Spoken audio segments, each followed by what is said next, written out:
You know what happened to your nose? There's a big chunk out of your nose. I don't know. Were you fighting with somebody? No, I need to go. I need to go back to sleep, man. I'm just tired, man. Hey, Ryan? Huh? There's a dead girl in your living room. She's dead? Yes. Heather? I don't know. I want to know what happened. You're watching Totally True Crime. Totally True Crime.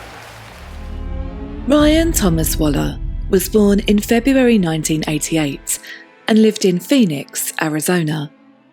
He'd been born in Knoxville, Tennessee, but had moved to Phoenix, and in December 2006, he was living in a rented house with his girlfriend of 8 months, Heather Quan. He was 18 years old, and Heather was 21. They lived with another girl called Alicia, who was their friend as well as their housemate.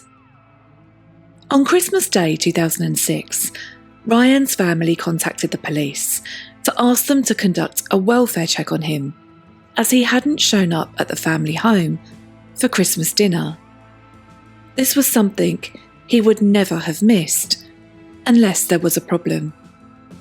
The police arrived at the home around midnight and started to look through the windows to see if they could see anything.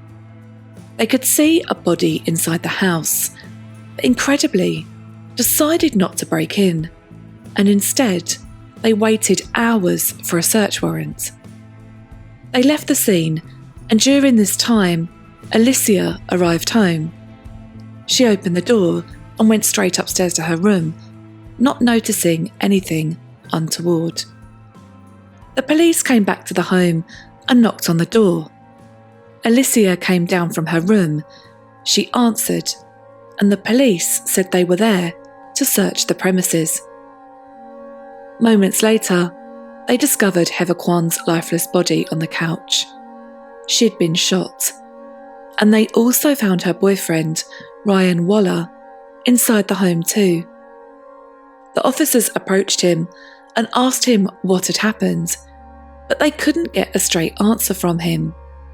He had a black eye and severe facial injuries. He looked like he'd been hit. Ryan was in a daze and acting strangely, and he would answer the police's questions, but often contradict himself. The police were immediately suspicious and decided to apprehend him. The officers placed him into the back of a police car on his own, whilst they conducted a thorough search of the crime scene. He was taken to the police station, where the police started an interview, which quickly turned into an interrogation. On first impressions, Ryan looks like he might be under the influence of drugs. But then, after 11 minutes of waiting for the police, he tries to stand up and then slumps back down into his chair. The officers finally enter the room and they ask him to put his feet on the table so they can take pictures of the bottom of his feet. Man, I just want to go to sleep. That will happen sooner or later. Once that's done, Officer Paul Dalton starts to interview Ryan. Alright, I'm Detective Dalton. Okay. Last name is Waller, W-A-L-L-E-R. Yes. You know why you're down here, Ryan? You have no idea why you're down here? Mm-mm. Okay. What's the highest grade you went through school? I don't know. You don't know the highest grade you went through? 8th? 8th grade? Did you graduate? Yeah. Do you have a GED? I don't know. You don't know what? I don't know.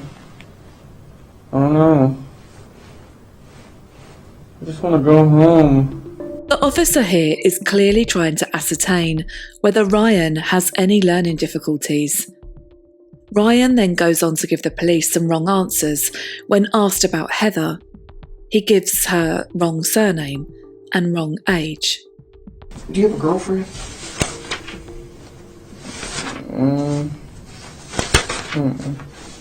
No? You know a girl named Heather? Mm-hmm. You know Heather's last name? Mm-hmm. What is Heather's last name? The one that lives there right now? I guess, I don't know. If her name's Heather, what's her last name? I don't know which name she's trying to use as her last one. She's trying to have a real last as her nickname, so I don't know. What nickname does she go by? She probably wants the last name, Kyman. Kyman? How would you spell that? With a K or a C? K? Keep going. I don't know. How old is Heather? 16 or 17. The officer then tries to establish how Ryan got the injuries to his face, and his answer aroused more suspicion for the officer. What happened to your face? I don't know. You told the officer just a few minutes ago that someone hit you. Do you remember who hit you? I don't know. I think it was Heather.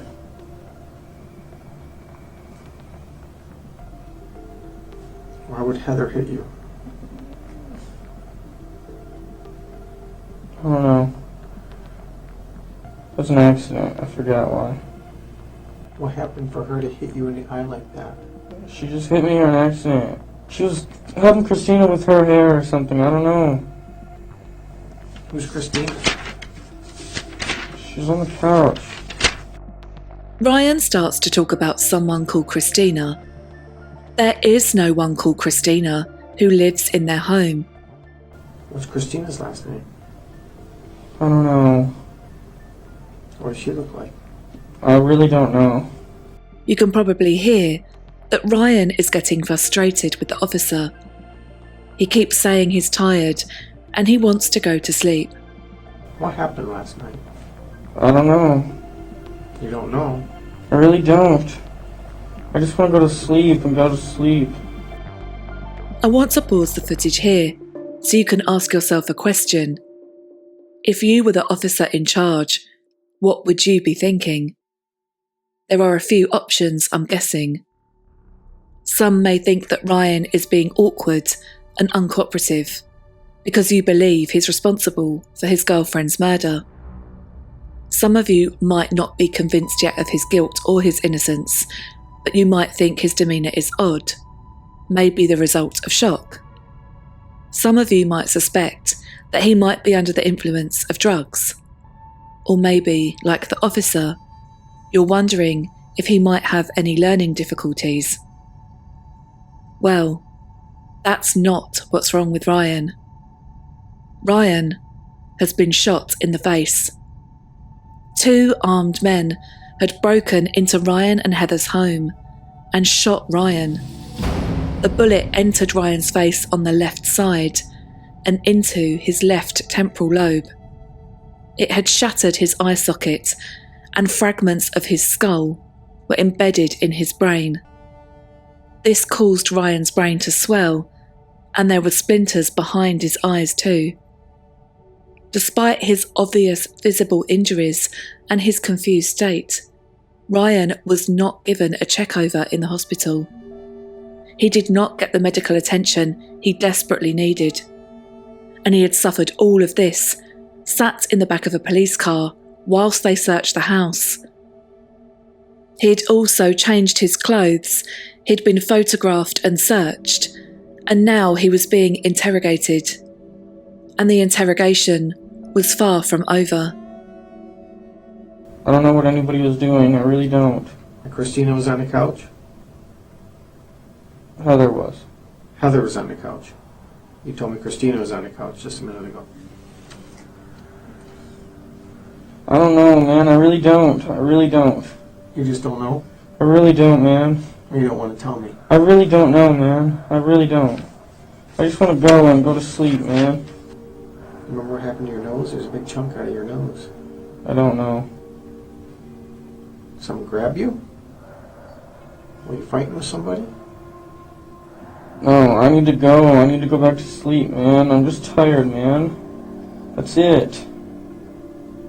Didn't even do anything. I just want to go to sleep. The officer conducting the interview and the officers watching the interview do nothing to intervene. And if this wasn't bad enough, Ryan is now told the devastating news that Heather is dead. Hey, Ryan, Huh? there's a dead girl in your living room. She's dead? Yes. Heather? I don't know. I want to know what happened. Ryan has been in the interview room for almost an hour, and their conversations become repetitive as the officer tries to make out what Ryan is saying. And at no point does he offer medical assistance to Ryan or even a break.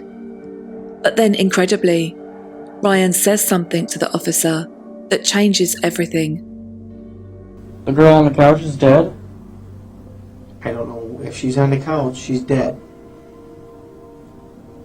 Well, these people came over, Richie and his dad, with shoot and arrow, bow and darts. You know what I'm talking about? Yeah. They hit me and her with those. That's it. And Heather wasn't there. And Eric wasn't there. It was just me and Heather was there. Richie and his dad tried to break in through the back. Richie and Dad? His dad? Mm-hmm. Who's Richie? I don't know. Well, you obviously know him. You know his name by He Richie. used to live there. Was he a roommate of yours? He used to be. And they hit you and they hit you? Yeah. Now it's Richie that hit you, not Heather? No, Richie and his dad. Richie and his dad. They hit you. Yes. Why? Because they're trying to get their stuff. I don't know why. And they had some kind of bow and arrows? Mm-hmm. They each had 2 revolvers and they didn't let off any shells. Okay, you just said they had bow and arrows. Now they have revolvers? That's what I meant. They had revolvers. They have revolvers. Yes. And then what happened? And then they shot us with those. So you got shot first?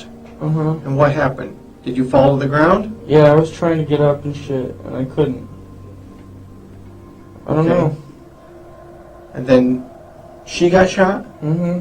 And what did you do? Nothing. Did you call 911? Uh-uh. Did you see if she was alive? She was sleeping still, and that's it. I just let her sleep.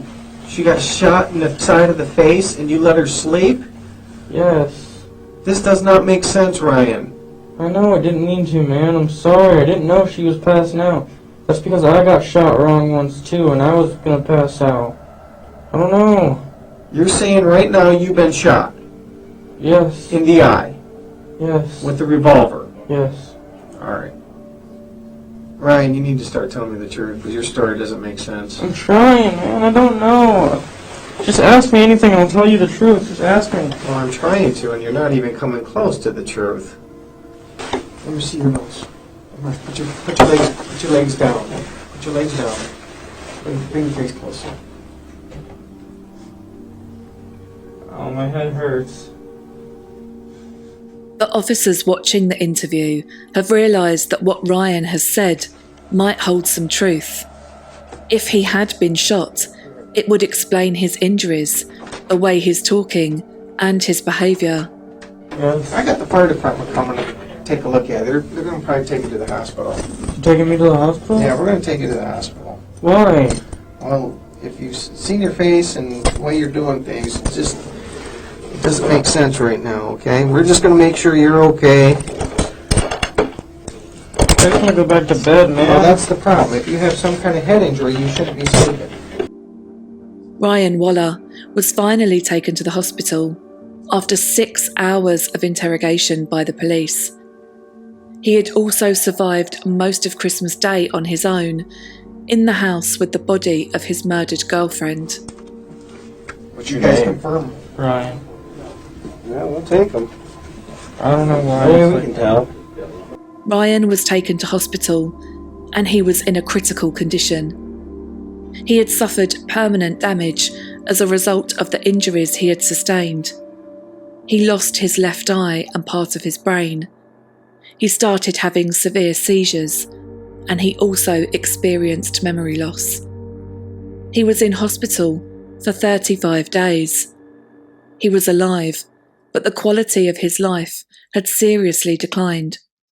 So who was responsible? Who had shot Ryan and killed his girlfriend Heather? Well, Ryan had been right when he named Richie and his dad as the shooter in his interview.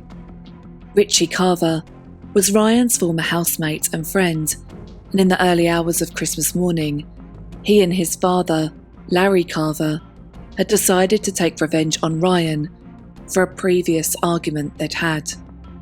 They'd entered the property and shot both Ryan and Heather, and then stolen a number of items, including a computer and weapons that were in their home.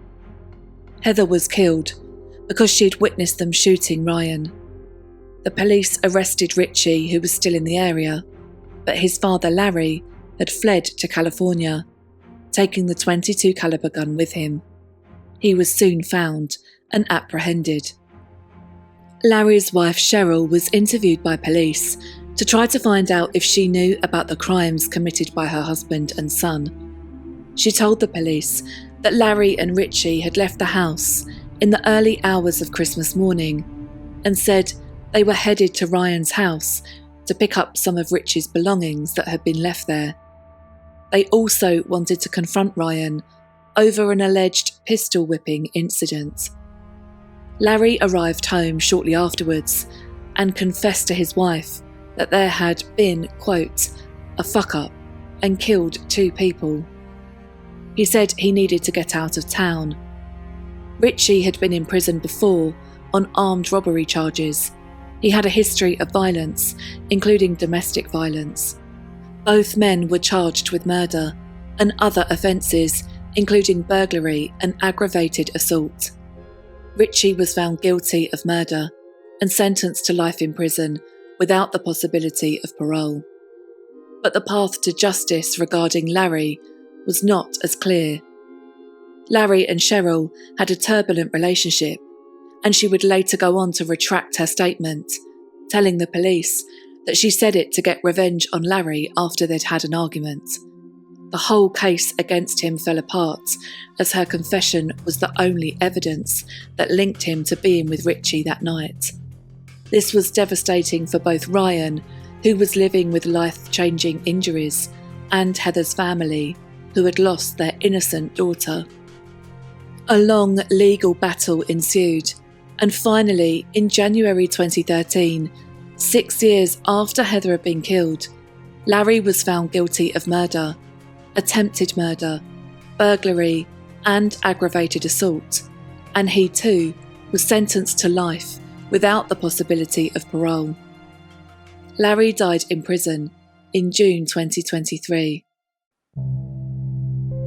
The police knew they had to take on some responsibility for the epic failings they'd made by delaying the treatment of Ryan Waller.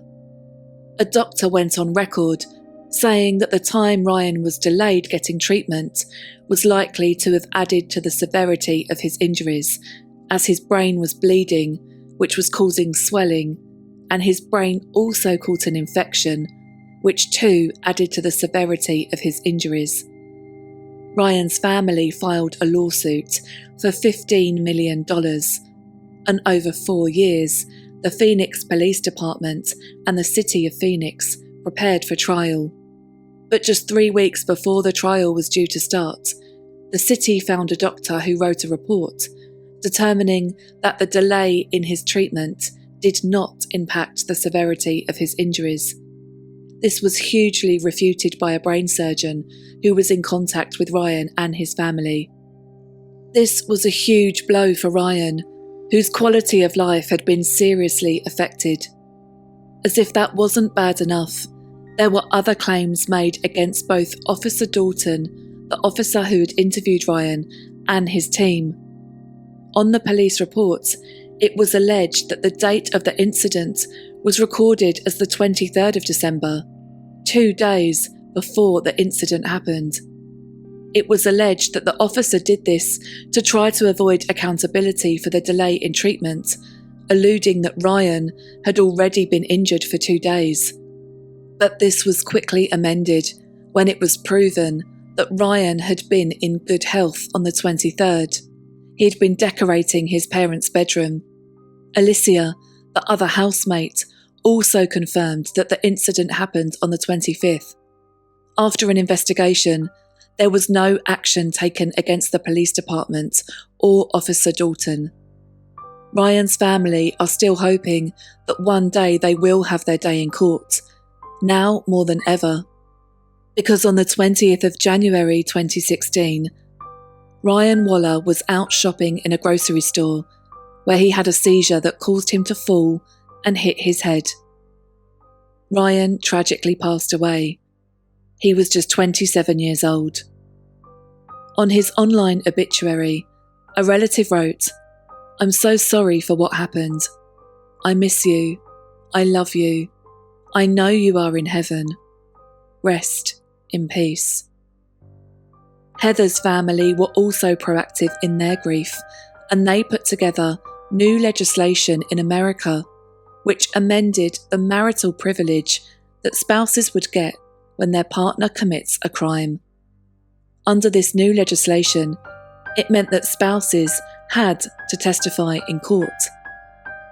This was passed and was used retrospectively in Larry Carver's trial with success.